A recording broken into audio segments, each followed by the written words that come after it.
దాంతో చర్చ అయిపోయిన అనుకుంటున్నారు కదా. ఎవరైనా సరే మరి నాణ్యమైనది మనకి దొరుకుతుంది అని అంటే, లేక శ్రేష్టమైనది మనకు దొరుకుతుంది అని అంటే చాలా ఆసక్తిగా చూస్తారు. కాబట్టి దేవుని సన్నిధానంలో కూడా దేవుని బిడ్డలైనటువంటి వారు శ్రేష్టమైనది మనం పొందుకుంటున్నామని ఎరిగి, ఏ లోకములో అతి విలువైనది శ్రేష్టమైనది ఏమిటి అంటే దేవుని యొక్క నోటి మాట.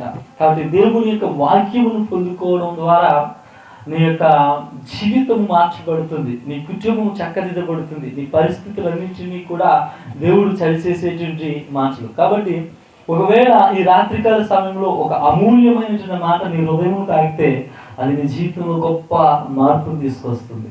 నన్ను వారు దేవుని స్తోత్రం చేయాలి, గట్టిగా చెప్పాలి. హల్లెలూయా, హల్లెలూయా. పరిశుద్ధ గ్రంథంలో నుండి తీతుకు రాసిన పత్రిక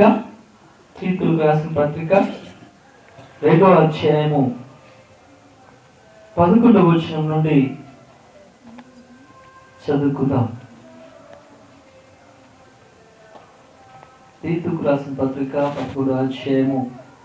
కరమైన దేవుని కృప ప్రత్యక్షమై మనము భక్తిహీనతను లోక సంబంధమైన దురాశను విసర్జించి శుభప్రదమైన నిరీక్షణ నిమిత్తము అనగా మహాదేవుడును మన రక్షకుడైన యేసుక్రీస్తు మహిమ యొక్క ప్రత్యక్షత కొరకు ఎదురు చూచుచు ఈ లోకములో స్వస్థ బుద్ధితోను నీతితోను భక్తితోను బ్రతుకు చూడవలెనని మనకు బోధించుచున్నది. హల్లెలూయా, హల్లెలూయా. చిన్న ప్రార్థన చేసుకుందాం.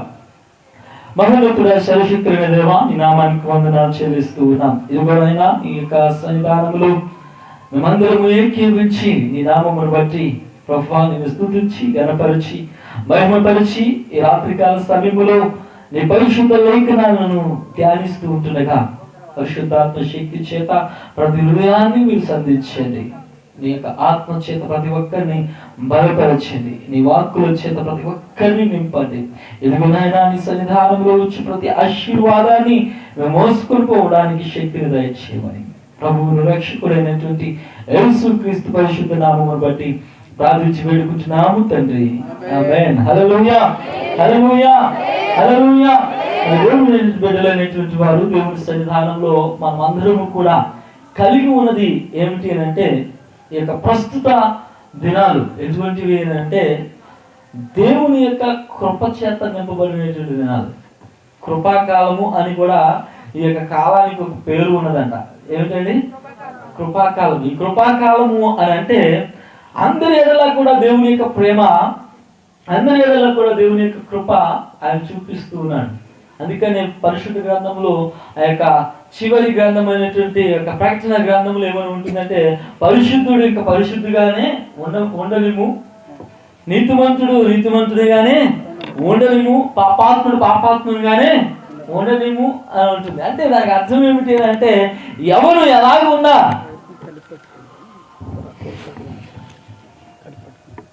దయచేసి దేవుని యొక్క వాక్యం మనం చూస్తున్నట్లయితే ఇది కృపాకాలము. ఆనాటి దినాలు ఎటువంటివి అంటే, ఆ సమయంలో దేవుని ఎరుగక దేవుని యొక్క సన్నిధానంలో అవిధేయతతో కానీ ఉన్నట్లయితే వెంటనే వాళ్ళ మీదకి శిక్ష వచ్చేసింది. మరి ఈ దినాలు ఎలా ఉన్నాయండి? ఏం చేసినా ఏమి చెల్లిపోతుందంట, నీకు అలా చెల్లిపోతుందని అంటూ ఉంటారు కదండి. మరి ఈ దినాలు ఏమిటంటే దేవుని యొక్క కృప ఉన్నటువంటి సమయం, ఇది కృపాకాలం అయినది. అయితే మరి దేవుని యొక్క లేఖనాలు ఏం సెలవిస్తున్నాయి? దేవుని యొక్క కృప మన ఎడల ఎంత విస్తారంగా ఉన్నది అని అంటే, నిత్యముగా దేవుని సన్నిధానంలో ఈ యొక్క మాటలు మనము ఒకసారి ధ్యానించినట్లయితే నేను 8 విషయాలు చెబుతూ ఉంటాను.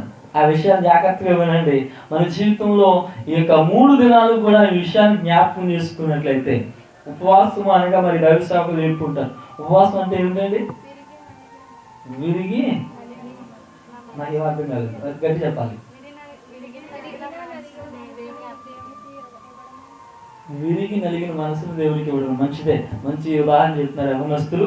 అయితే ఉపవాసము అనగా ఏమిటి అని అంటే ఇంగ్లీష్లో మాట సెల్ఫ్ డినయల్ అని ఉంటుంది. అంటే నిన్ను ఏం చేయాలంటే త్యాగం చేయాలి కదండి. మనం తినే ఆహారాన్ని విడిచిపెట్టాలి, మన యొక్క ఆలోచనలను విడిచిపెట్టాలి. అంటే ప్రతిదాన్ని కూడా నాకు ఇష్టమైన దాన్ని విడిచిపెట్టడమే డినయల్, అంటే వద్దనుకోవడం కదండి. ఈ 3 దినాలు కూడా నీకు ఇష్టమైన దాన్ని విడిచిపెట్టి దేవునికి ఇష్టమైన దాన్ని చేయడం కోసం మనం ఏం చేయాలంటే దేవుని సన్నిధానంలో మరి ఈ 3 దినాలు బలపరచబడాలి అని అంటే దేవునికి ఇష్టమైనది చేద్దాం, మనకి ఇష్టమైన దాన్ని విడిచిపెడతాం. మరి పరిశుద్ధ గ్రంథంలో ఈ మాత్రం మరొకసారి తెలుసుకుందాం. మొట్టమొదటి మాట దయచేసి చూడండి. మనము భక్తిహీనత కాదండి, 11వ వచనం నుండి చదవండి. ఏలనగా సమస్త మనుషులకు రక్షణకరమైనటువంటి దేవుని కృప ప్రత్యక్షమైందండి. మొట్టమొదటిది ఏమిటి అంటే సమస్తమైనటువంటి మనుషులకు దేవుని యొక్క కృప ప్రత్యక్షమైంది.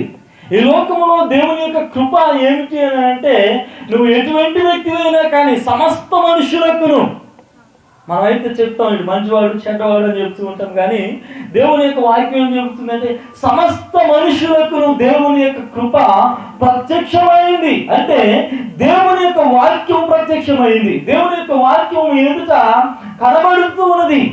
ఆది కాండంలో ఉన్నటువంటి వాక్యము అనగా దేవుని యొక్క సృష్టి, ఈ సృష్టికి కారణము అనేటువంటి వాక్యము. దేవుని వాక్యం ఏం చెబుతుందంటే ఆది యందు దేవుడు భూమి ఆకాశమును సృజించెను. అంటే ఈ సమస్త సృష్టి అంతా కూడా ఆయన యొక్క నోటి మాట వలన సృజింపబడింది. ఈ సృష్టి అనేటువంటి సృష్టిని సృజించినటువంటి ఆయన యొక్క నోటి మాట అనగా వాక్యము శరీరధారిగా మన మధ్యకు అనగా యేసుక్రీస్తు రూపంలో, అది దేవుని యొక్క వాక్యము. ఆ యొక్క వాక్యము ఇప్పుడు ఎలా కనబడుతుందండి మన మధ్య? శరీరధారిగా. ఈ మాట చక్కగా ఉంటుంది. ఆ యొక్క ఈ వాక్యము శరీరధారి అయి కృపా సత్య సంపూర్ణంగా మన మధ్య నివాసము చేస్తును అని దేవుని వాక్యం సెలవిస్తుంది. అంటే దేవుని యొక్క కృప నీ ఎడల ప్రత్యక్షమైంది, దేవుని యొక్క ప్రేమ నీ ఎడల ప్రత్యక్షమైంది, దేవుని యొక్క సన్నిధి నీ ఎడల ప్రత్యక్షమైంది. ఇప్పుడు వరకు కూడా తెలియనటువంటి ఆ దేవుడు నీ ఎడల కనుపరచబడ్డాడు. హల్లెలూయా, హల్లెలూయా. ఎవరికి తెలియదు దేవుడు ఎవరు, కానీ ఇప్పుడు దేవుడు నీకు ప్రత్యక్షమయ్యాడు, నీ కన్నుల ఎదుట కనబడుతూ ఉన్నాడు. రక్షణకర్త అయినటువంటి దేవుడు నిత్యముగా నీ ఎదుట ప్రత్యక్షమై ఉన్నాడు. అందుకని ఈ మాట మనం చూస్తున్నట్లయితే ఏలయనగా సమస్త మనుషులకు రక్షణకరమైనటువంటి దేవుని కృప ప్రత్యక్షమైను అని చూడండి. అంటే ఈ వాక్యం మనకి తెలియజేస్తుంది ఎవరు ఏమిటి అంటే యేసు అనే నరుడు దేవుని కృపగా ఈ లోకంలోనికి వచ్చాడు. నేను ఎందుకు రక్షించబడ్డానంటే కేవలము దేవుని యొక్క కృప వలన మాత్రమే. హల్లెలూయా, హల్లెలూయా.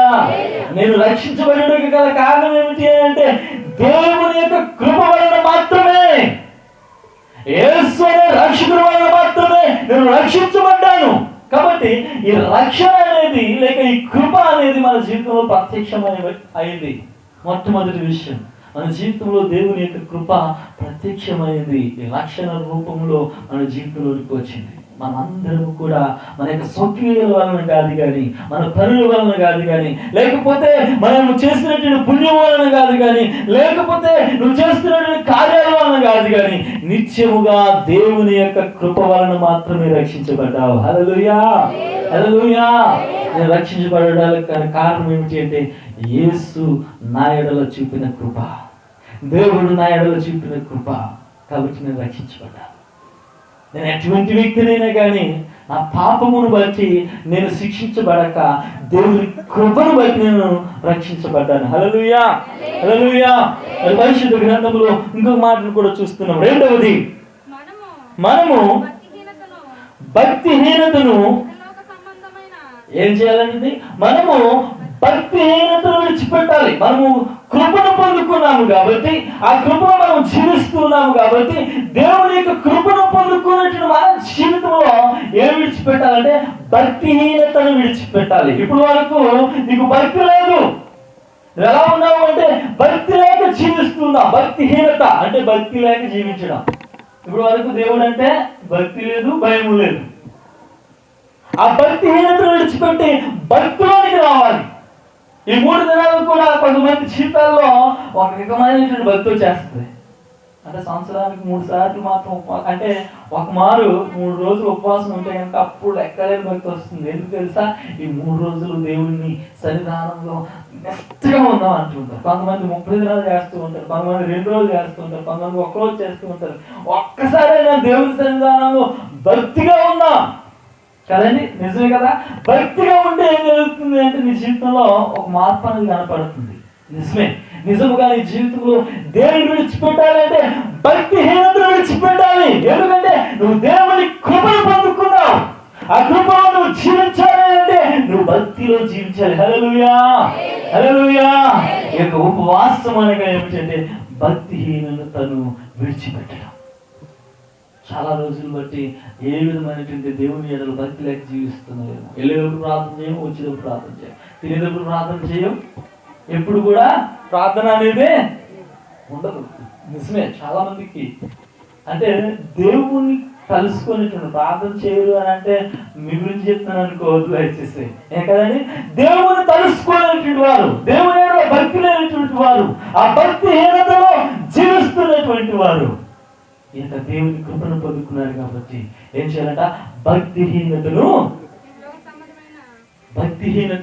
విడిచిపెట్టాలి. రెండవది ఏమిటంటే ఇహలోక సంబంధమైన దురాశలను విడిచిపెట్టాలి.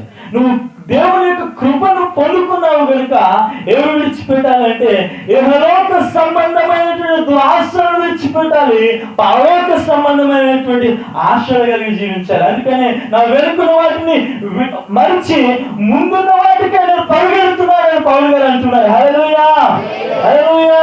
ఈ 3 దినాలలో నువ్వు చేయవలసింది ఏమిటి అంటే నిత్యముగా నీ అనుకున్నటువంటి వాటిని విడిచిపెట్టి లోక సంబంధమైనటువంటి దురాశలను విడిచిపెట్టి నీ కుటుంబం కొరకు కానీ లేకపోతే నీ కొరకు కానీ లేక ఇంకో దాని గురించి కానీ ఎప్పుడు కూడా ఏదో ఒక సంబంధమైనటువంటి ఆలోచనలు చేస్తూ ఉంటాం. ఇక్కడే ఉండి అక్కడ ఏం జరుగుతుందో అనుకునేటువంటి వాళ్ళు కూడా చాలా మంది ఉంటారు కదండి. నిజమే, ఏక సంబంధమైనటువంటి వారిని విడిచిపెట్టి పరలోక సంబంధమైనటువంటి దాన్ని మరి ముందుగా మనం ఎదుగటం. అందుకనే ఉపవాసం అనగా ఒక మాటలు కూడా చెబుతూ ఉంటున్నారు. ఏమిటంటే ఉప ఆవాసం అంట. అంటే ఈ యొక్క ఈ లోకం నుంచి ఇంకొక ఆవాసంలోకి వెళ్దామంట. ఈ లోకంలో ఉన్నటువంటి మనము ఏం చేయాలంట?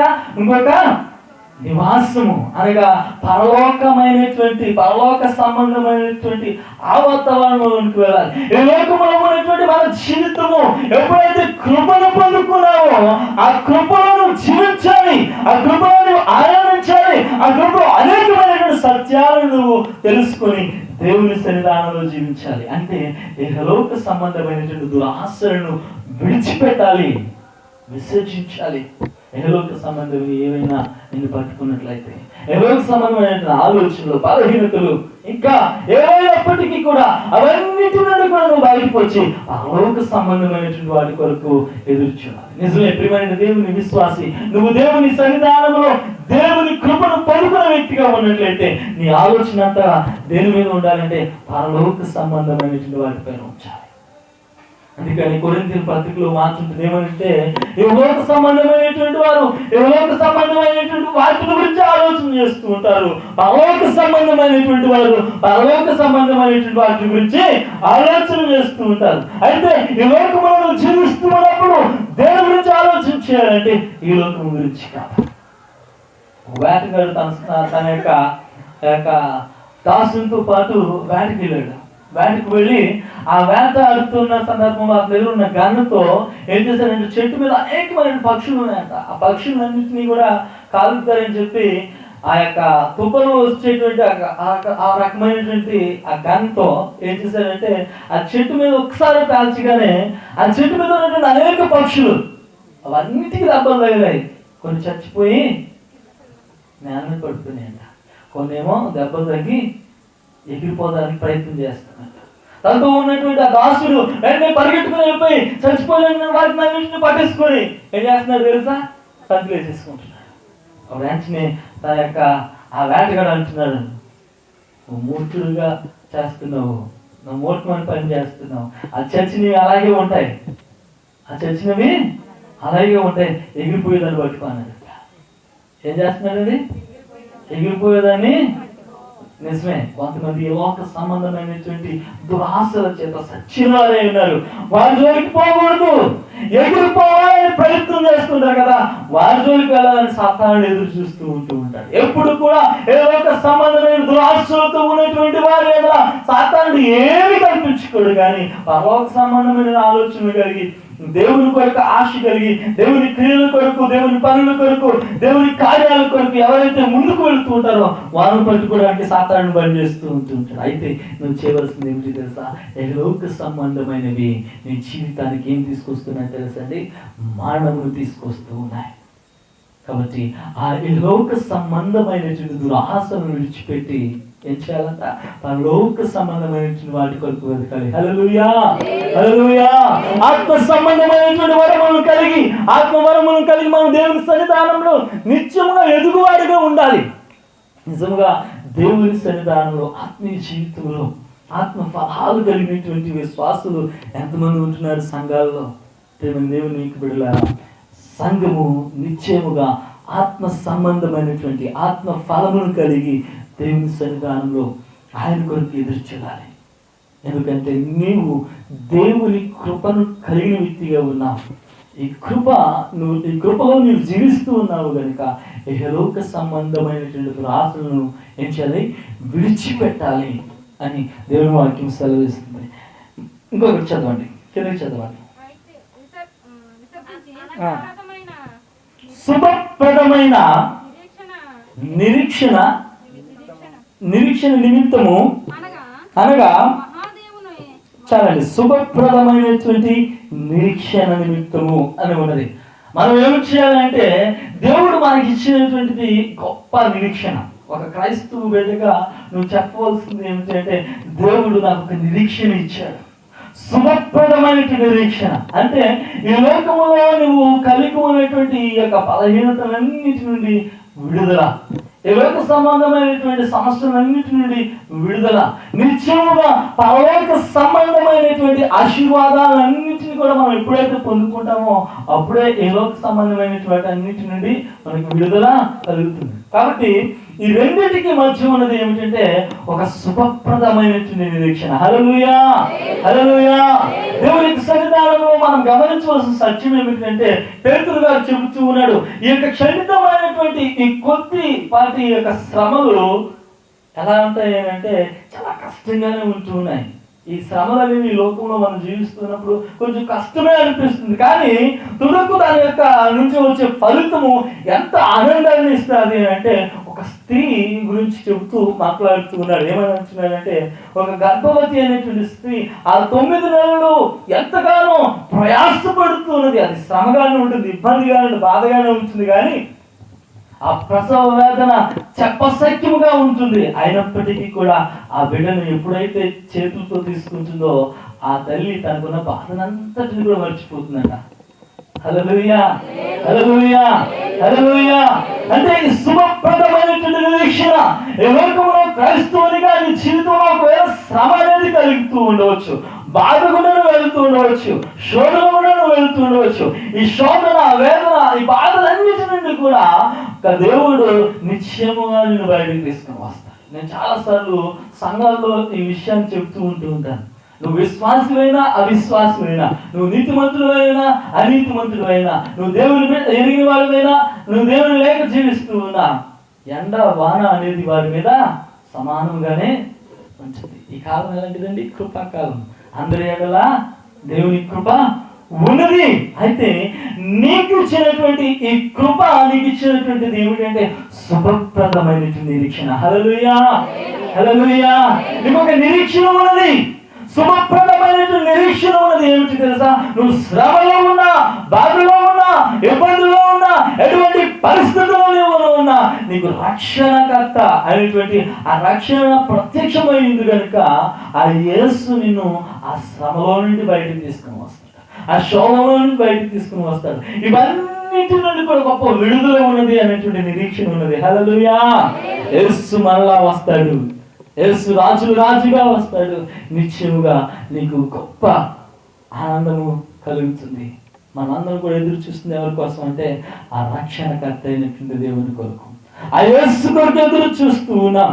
నిజముగా ఈ లోక సంబంధమైనటువంటి బాధల నుండి విముక్తి పొంది ఆయన సన్నిధానంలో సదాకాలము ఆనందించేటువంటి ఆ యొక్క గొప్ప నిరీక్షణ కలిగి ఉన్నాం. అదే ఏంటంటే శుభప్రదమైనటువంటి నిరీక్షణ. హల్లెలూయా, హల్లెలూయా.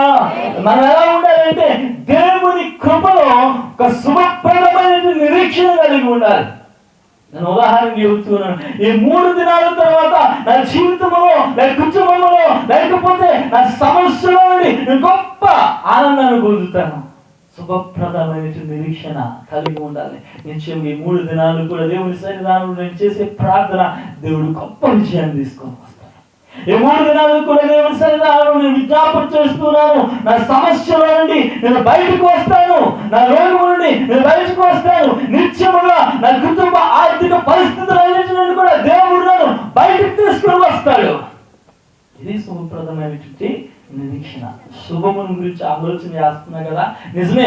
ఆ నిరీక్షణ నీలో ఎవరు కలిగి చేశారంటే దేవుని కృప వలన మాత్రమే, నువ్వు దేవుని కలిగి ఉండడం వలన మాత్రమే.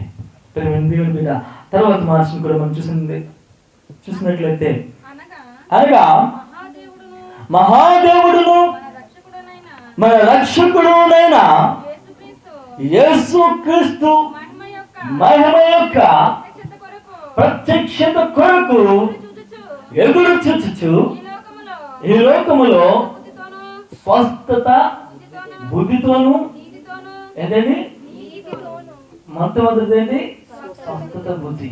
అంటే ఎటువంటి బుద్ధి కలిగి ఉండాలంట? ఎందుకు వస్తుంది తెలుసా? నీ యొక్క రక్షకుడు అయినటువంటి ఆ యొక్క యేసుక్రీస్తు తన యొక్క మహిమతో రాబోతూ ఉన్నాడు. మన బుద్ధి ఎలా ఉండాలి అంటే, ఎలా ఉండాలి? ఈ బుద్ధి ఎలాంటిది అంటే, ఒక వ్యక్తి గురించి మనం జ్ఞాపకం చేసుకున్నట్లయితే చాలా మంది ఉన్నారు, అనేకులు అతన్ని సాధు చేయాలని చూస్తారు, తనని ఏ విధముగానైనా సరి చేయాలని చూస్తారు. వాడు ఎవరు మాత్రం వినలేదు. తాను గాయపరుచుకుంటూ ఆ సమాధుల్లో తిరుగుచు, ఎక్కడో కేకలు పడుచు, తనని కట్టినప్పటికీ కూడా సంఖ్యలన్నింటినీ కూడా తెంచుకొని ఎన్నోసార్లు తనను తాను గాయపరుచుకుంటూ ఒంటరిగా జీవిస్తున్నటువంటి వ్యక్తిని యేసయ్య ప్రేమించాడు. ప్రేమించి తన ఎద్దకు వెళ్ళిన తర్వాత అక్కడ అతని జీవితంలో ఏం జరిగింది అంటే, తన స్థితి అంతా కూడా మారిపోయి అతను ఎలా ఉన్నాడంటే స్వస్థ చిత్తుడై కూర్చుని ఉన్నాడు అని ఆ మాట రాయబడి ఉంటుంది. హల్లెలూయా, హల్లెలూయా. అప్పటి వరకు ఎవరి మాట కూడా వినటువంటి వ్యక్తి, ఎవరికి లోపడినటువంటి వ్యక్తి, ఎవరిని కూడా లక్ష్యం చేయనటువంటి వ్యక్తి, తనను తాను గాయపరుచుకుంటూ ఎక్కడో ఒంటరిగా జీవిస్తూ ఎంతో ఘోరమైన స్థితిలో ఉన్నటువంటి వ్యక్తి. అతనిలో ఎంతమంది ఉన్నారు అంటే 6,000 మంది ఉన్నారంట. ఒక్కరిద్దరు కాదండి, చాలా మంది ఉంటారు. చాలాసార్లు అనుకుంటూ ఉంటాం, దెయ్యం పట్టడం అంటే ఏటో అనుకుంటున్నాం కదా. అంటే మన ఇమాజినేషన్, మనకు ఆలోచన ఎలా ఉంటుందని, దెయ్యం పట్టినాడు ఎలా ఉంటాడు అనేసి ఎవరైనా బొమ్మని మనం అనుకోండి చాలా భయంకరంగా వేస్తూ ఉంటాం. నిజమే కదా, అది నిజమైనది కాదు, కానీ నిజముగా ఇతనిలో ఉన్న లక్షణాలన్నింటినీ కూడా బైబిల్ చెబుతూ ఉన్నది. ఆ లక్షణాలన్నింటినీ చూసుకుంటే ఒక్కొక్కటి ఒక దెయ్యాన్ని పోలి ఉన్నది అన్నమాట. అది చివరికి ఎలా ఉన్నది, ఎవరి చేతను సాధు చెందక, అంటే ఎవరు మాట వినేటువంటి వ్యక్తి, తనను తాను గాయపరుచుకునేటువంటి వ్యక్తి, తనను తాను శిక్షించుకునేటువంటి వ్యక్తి. ఎన్ని లక్షణాలు ఎవరిలో ఉంటాయో అది ఒక్కొక్క దెయ్యం అన్నమాట కదండి. ఇతడు ఎలా ఉన్నాడు తెలుసా? ఎప్పుడైతే యేసు తన ఎదుకు వచ్చాడో, యేసు తనను తాను ప్రత్యక్షపరుచుకున్నాడో, అతను అంటున్నాడు, సర్వోన్నతమైనటువంటి దేవుని కుమారుడా, నాతో నీకేమి పని అంటున్నాడు. దానికి ఏమర్థమైంది? ఎవరు కనబడ్డాడు తెలుసండి? చదవండి, అక్కడ ఉన్నారు కదా, మహాదేవుడు. చదవండి, మహాదేవుడును మన రక్షకుడైన యేసుక్రీస్తు తన మహిమ యొక్క ప్రత్యక్షత కొరకు ఎదురు చూచుచు. అది ఎలా ఉన్నాడంటే, ఎప్పుడైతే ఆ సర్వోన్నతమైన దేవుని కుమారుడు అతని ఎదురు ప్రత్యక్షమయ్యాడో, తనలో ఉన్నటువంటి అవిధేయత, తనలో ఉన్నటువంటి ఆ లోపడినటువంటి మనస్తత్వము, తనను తాను శిక్షించుకునేటువంటి ఈ స్థితి, ఇవన్నీ కూడా పోయి ఎలా కూర్చున్నాడో తెలుసండి, స్వస్థ చిత్తుడై కూర్చున్నాడంట. హల్లెలూయా, హల్లెలూయా. ఎవరి మాట అయినా వింటాడు, ఎవరికైనా లోబడతాడు. ఎందుకు తెలుసా? నీ కొరకు వచ్చినట్టు యేసయ్య నువ్వు కలిగి ఉన్నావు కాబట్టి. యేసును కలిగి ఉంటే నీ జీవితంలో ఏం బుద్ధి వస్తుందంటే స్వస్థ బుద్ధి కలిగి ఉంటావు. నీ యొక్క బుద్ధి మారిపోతుంది. ఆ స్థితి మారిపోయింది అని అంటే దానికి కారణం తెలుసా? అతను యేసును కలిగి ఉన్నాడు. హల్లెలూయా. జీవించుచున్నది నేను కాదు, ఎవరు జీవిస్తున్నారంటే క్రీస్తు యేసు నాలో జీవించుచున్నాడు. కాబట్టి క్రీస్తు యేసు నాలో జీవించుచున్నాడు, ఆయన కొరకు ఎదురు చూస్తూ ఉన్నాను. స్వస్థ బుద్ధి కలిగిన చూచి వారై. రెండవది ఏం చేయాలంటే నీతితో ఎలా ఉండాలి అంట? నీతివంతుడిగా జీవించాలంట. దేవుని కృపలో జీవించడం అంటే ఏమిటంటే ప్రతి విషయంలో కూడా దేవుని యొక్క నీతిని ఎరిగి, దేవుని వాక్కు సెలవిస్తుంది, దేవుని ఎదుట మనము నీతిగా అగినట్లు దేవుని యొక్క కుమారుడే ఆయనే మన కొరకు శాపమాయను అని రాయబడి ఉన్నది. అంటే నేను నీతివంతులుగా చేయడానికి, మనల్ని నీతివంతులుగా చేయడానికి యేసు ఈ లోకంలోకి వచ్చాడు. హల్లెలూయా. మనల్ని నీతివంతులుగా మార్చడానికి యేసు మనకు ప్రత్యక్షమయ్యాడు. దాని ప్రత్యక్షతలో మనం ఎలా ఉండాలి అంటే ఎలా మారిపోవాలి? ఆయనలా మారిపోవాలి. అంతే కదండి. ఇప్పుడు వేరు వేరు నిప్పుల నుంచి ఏదైనా బయటికి ఒక నిప్పు కణం తీసుకొచ్చామంటుంది, ఎలా ఉంటుంది? అదే నిప్పు కదా. అంతే కదండి. ఎప్పుడైనా మనం గమనించినట్లయితే ఆ వేడిలో ఉన్నటువంటి ఒక నిప్పు ఒక కణాన్ని తీసుకుని వస్తే అది కూడా నిప్పు కణంగానే ఉంటుంది. అందుకని దేవుని సన్నిధానం మోషే తన యొక్క ముఖము ఎలా ఉన్నదంటే ప్రకాశమానముగా ఉన్నదంట. ఆయన సన్నిధానం చూస్తున్న ఆ మోషను చూసి, ఇదిగో నీ ముఖమును చూసి ఇశ్రాయేలు ప్రజలందరూ కూడా నీ ముఖం చూడలేకపోతున్నారు కాబట్టి నీ ముఖమును కప్పుకొని రండి రమ్మని చెబుతూ ఉన్నారు.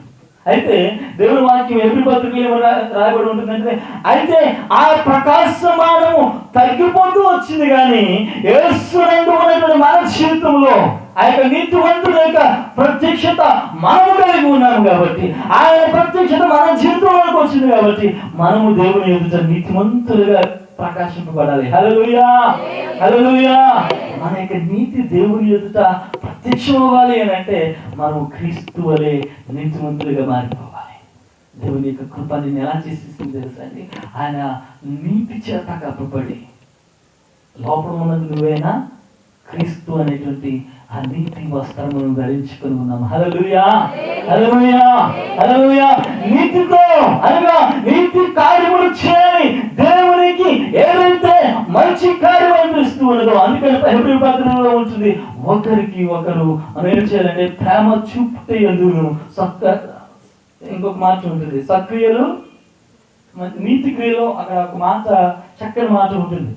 దయచేసి ఆ మాట హెబ్రీ పత్రికలో మనం చూసినట్లయితే ఏమని ఉంటుంది అంటే, ప్రేమ చూపుట యందు సక్రియలు చేయుట యందు ఒకరినొకరు పురికొల్పుకొని ఉండాలి అని దేవుని వాక్యం సెలవిస్తూ ఉంటుంది. అంటే నీ యొక్క క్రియలు దేవుని ఎదుట కనిపించాలి.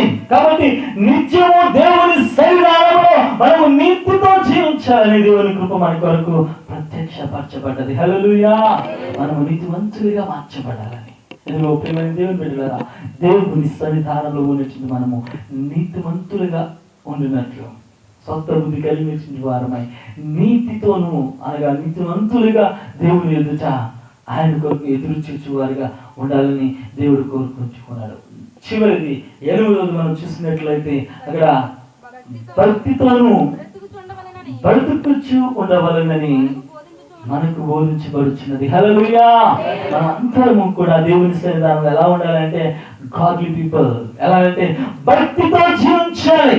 ఈ దినము నీ జీవితంలో ఆ దేవుని ఎడల భక్తి లేనట్లయితే దేవుని యొక్క ఆ యొక్క మహిమలో ఆయన వచ్చినప్పుడు నీవు ఆయన వద్ద నిలవలేవు. ఇదిగో దేవునికి వాక్యం సెలవిస్తూ ఉన్నది, భక్తితో జీవించడానికి దేవుని యొక్క కృప నీకు ప్రత్యక్షపరచబడి ఉన్నది.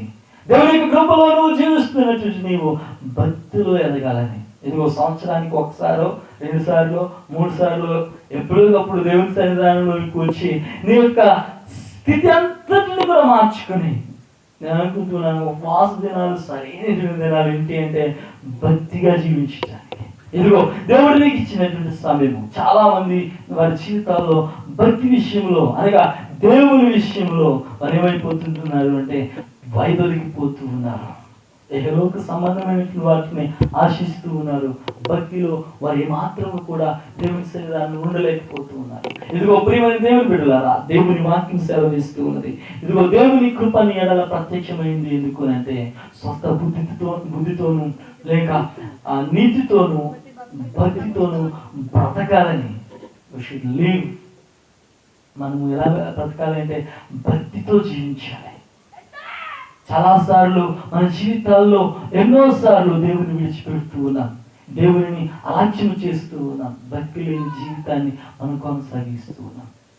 ఈ దినాలు నిత్యముగా దేవుడు మనకు అనుగ్రహించింది ఏంటి అంటే దేవుని సన్నిధానంలో భక్తి కలిగి జీవించుటకు మనం ఏం చేయాలంటే మేనోక సంబంధమైనది అక్కడ రాయబడి ఉన్నవి ఏమంటే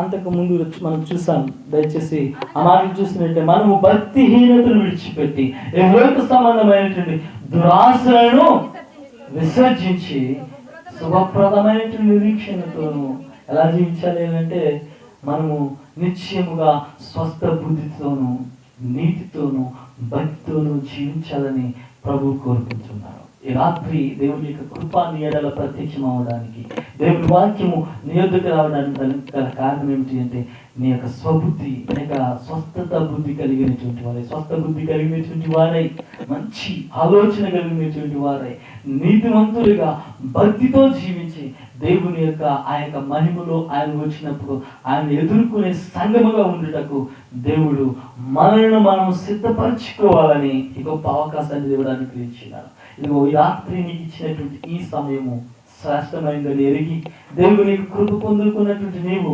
కృపను చూసినటువంటి నీవు ఆ కృపలో ఆనందించాలని, కృప అనుగ్రహించినటువంటి ఈ గొప్ప భాగ్యాన్ని బట్టి దేవుని సన్నిధానంలో దేవుని బిడ్డలుగా ఎదుగుటకు దేవుడు చూపినటువంటి ఈ కృపను బట్టి నిత్యంగా దేవునికి స్తుతులు చెల్లించే వారిగా ఉందాం. ఆ యొక్క సృష్టికర్త అనేటువంటి దేవుడు నిత్యముగా తన యొక్క కృప వలన నిత్యముగా మనకి ఇచ్చినటువంటి ఈ రక్షణను బట్టి దేవుని స్తుతించే బిడ్డలుగా జీవిస్తాం. అట్టి కృపను దేవుడు మనకు దయచేయను గాక. తలలు ఉంచుతాం, దేవుని సన్నిధానంలో ప్రార్థన చేద్దాం. ఒకసారి దేవుని యొక్క వాక్యమును జ్ఞాపకం చేసుకుందాం. ఇదిగో సమస్త మనుషులకు దేవుడు ప్రత్యేక